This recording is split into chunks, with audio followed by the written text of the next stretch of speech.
ये कहानी सूरजपुर ज़िले के एक पुराने गांव की है, जहां नूपुर नाम की एक बहुत खूबसूरत लड़की रहती थी। 14 वर्ष के होने तक वो ऊंचे कद-काठी की वजह से उम्र से अधिक बड़ी दिखने लगी थी। गौर वर्ण और लंबे काले केश की वजह से वो बहुत खूबसूरत लगती थी। जितना सुंदर सूरत उतनी सुंदर सीरत। मधुर व्यवहार व मधुर वाणी सबका मन मोह लेती थी। यही वजह है कि इतने कम उम्र में उसके लिए रिश्ते आने लगे थे, पर वो अपने 4 भाइयों की इकलौती बहन थी। सबकी लाडली अभी पढ़ना चाहती थी, पर समस्या ये थी कि 8वीं के बाद 3 किलोमीटर पैदल चल के जाना पड़ता था। भाई सब बाहर चले गए थे। उसके साथ की सहेलियों का विवाह हो चुका था। किसी तरह माँ को मना लिया आगे की पढ़ाई के लिए। पिता तो पहले से ही उसके पढ़ाई के लिए तैयार थे। जुलाई से वह 9वीं कक्षा के लिए पूरन से प्रेमनगर जाने लगी, जो एक कस्बा था। कॉलेज भी खुल गया था। जब वो जाती तो एक तालाब पड़ता था, जहाँ पीपल के पेड़ पर अस्थियाँ लटकती रहती थीं, जिसे देख नूपुर भय से कांपने लगी। हवा की झोंके से पीपल का पत्ता डोलता तो वो और भी भयभीत हो जाती थी। कोई राहगीर भी भूले से नहीं दिखाई देते थे। वैसे भी 12 बजे से शाम 5 बजे स्कूल का समय रहता था। इस वक्त लोग घर पर या खेत पर रहते थे। पीपल के पेड़ के सामने शमशान घाट था। उसे भय लगता था। वो वहाँ से दौड़ के आगे निकल जाती थी। आगे कुछ दूर पर फिर एक तालाब मिलता, पर वहाँ जाकर उसे भय नहीं लगता था। पता नहीं क्यों नूपुर को आगे के तालाब के पास ऐसा लगता था जैसे यहाँ चहल पहल है। पदचाप भी सुनाई देता, पर कभी वो पलटकर नहीं देखती थी। उसका सिद्धांत था पलटकर नहीं देखना चाहिए।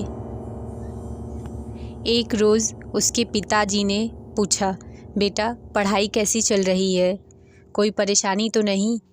नूपुर ने कहा, कोई दिक्कत नहीं है पापा, पर रास्ते में शमशान घाट पड़ता है, बस वही डर लगता है। बेटा तुम जब भी शमशान घाट से निकलो तो उस जगह को प्रणाम किया करो।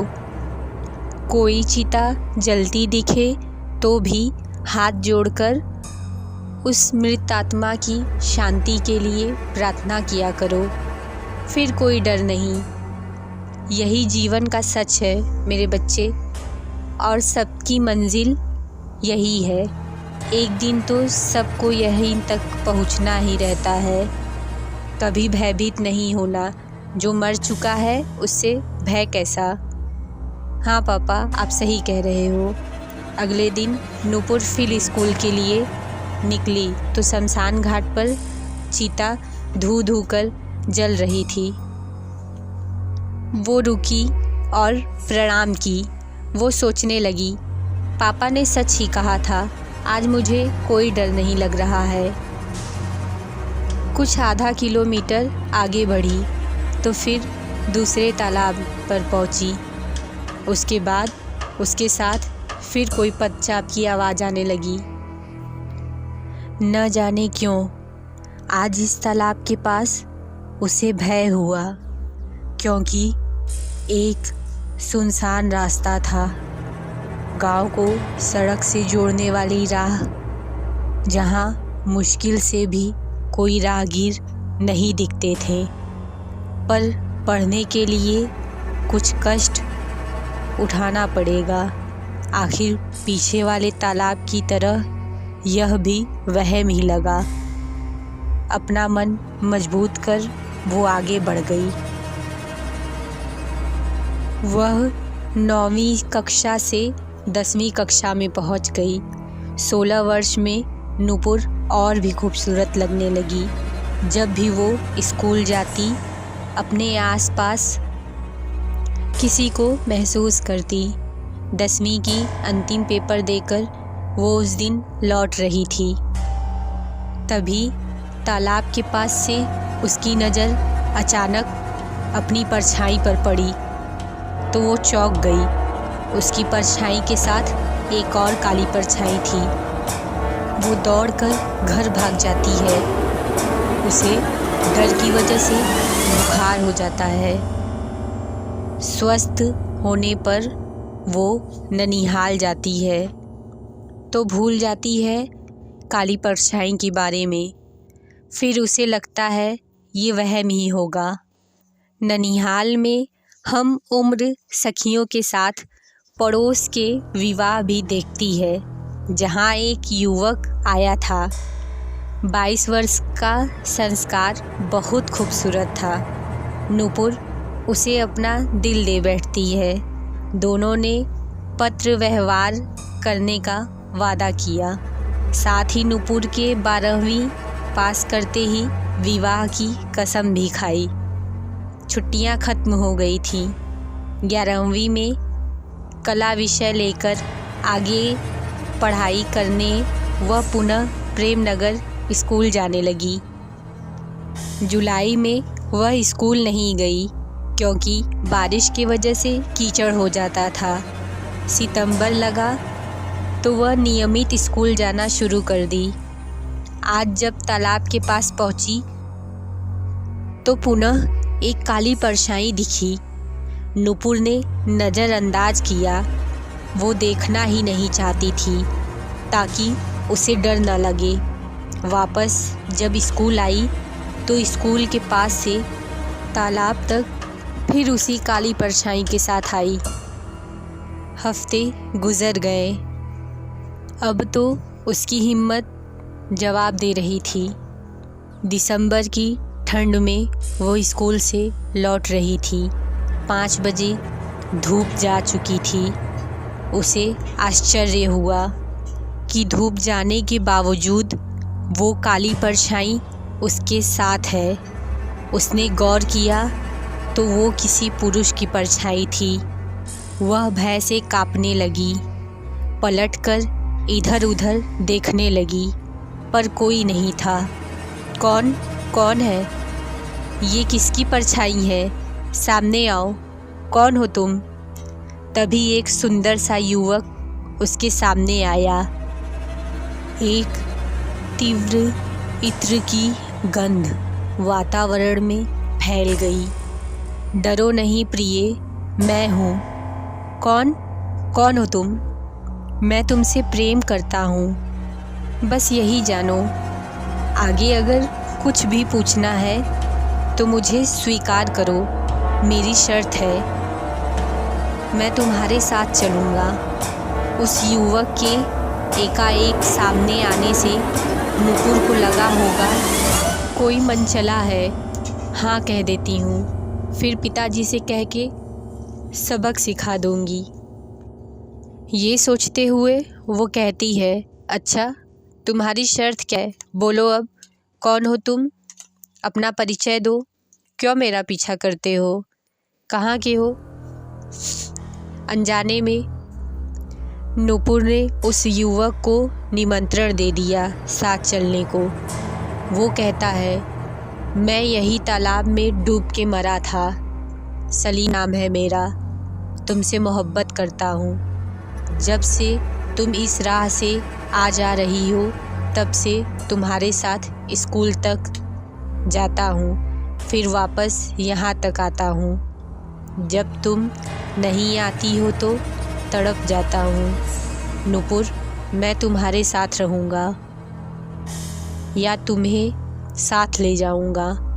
मैं कोई इंसान नहीं, जिन हूँ। कहते हुए वो हवा में लहराने लगा। नूपुर बेहोश होकर गिर गई।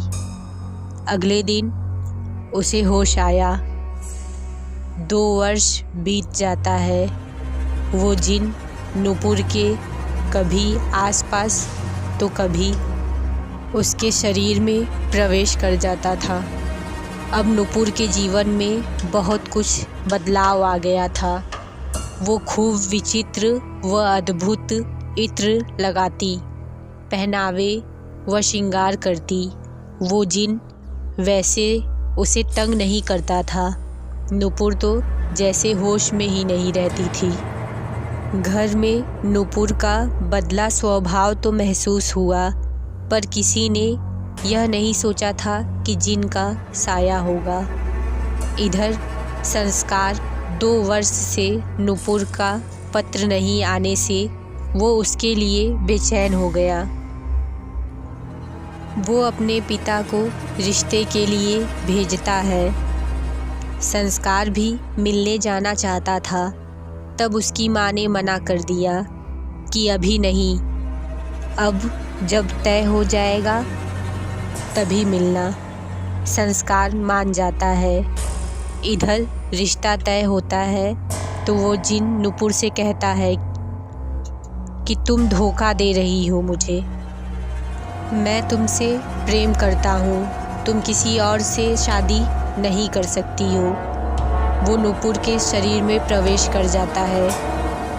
पूरे घर में कोहराम मच जाता है। वो कभी हवा में लहराती तो कभी छत की मुडेर पर चलती, कभी पुरुष की आवाज़ में अट्टहास करती।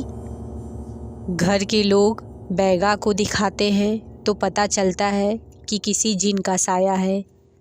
किसी तांत्रिक को दिखाओ। नुपुर के पिताजी को समझ नहीं आता है कि क्या करे। तभी संस्कार मिलने आता है। उसे कोई कुछ नहीं बताता। वह नुपुर से मिलने जाता है तो उसकी चढ़ी हुई लाल आँखें तीव्र इत्र की गंध से संस्कार को बेचैनी होने लगती है। वो कहता है, नुपुर, इतना इत्र कब से लगाने लगी? और तबीयत नहीं ठीक है क्या? कहते हुए वो नुपुर के कंधे पर हाथ रखता है कि एक तीव्र झटका संस्कार को लगता है।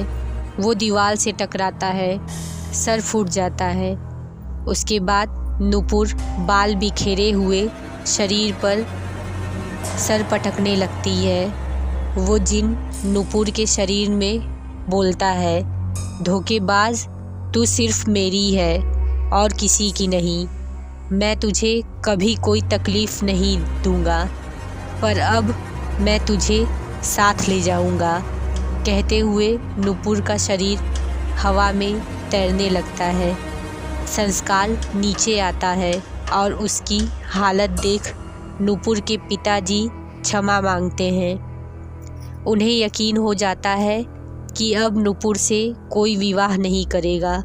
वह रोते हुए बैठ जाते हैं। संस्कार भी कहाँ हार मानने वाला था।